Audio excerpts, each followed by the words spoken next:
အားလုံးပဲမင်္ဂလာပါတကယ်လို့သင်ဟာရုတ်တရက်အရန်ချမ်းသာသူတစ်ယောက်ဖြစ်လာခဲ့ရင်ဒီအချက်၈ချက်ကိုသတိထားရမယ်နံပါတ်1လျှို့ဝှက်ပါမိဘအပါအဝင်ဘသူ့မှမပြောပြပါနဲ့နံပါတ်2အကျွေးရှိရင်အရင်ဆက်ပါ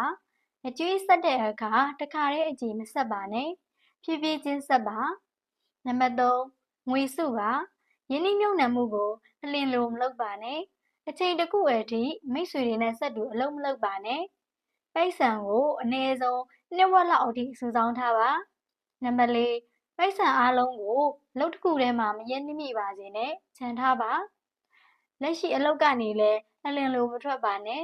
အိမ်နဲ့ကားတွေကိုလည်းအလင်းစလိုမဝယ်မိပါစေနဲ့နံပါတ်5မိမိကိုယ်ကိုမိမိမြင့်တင်ပါစာဖတ်ပါအတတ်ပညာတွေသင်ယူပါ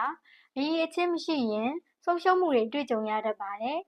နံပါတ်6ကလေးရှိလျင်သင်မှာပိုက်ဆံအများကြီးရှိကြောင်မပြောပြပါနဲ့မဟုတ်ရင်ကလေးကသူ့ကိုယ်သူအားမကိုးတတ်ပဲဖြစ်နေတတ်တယ်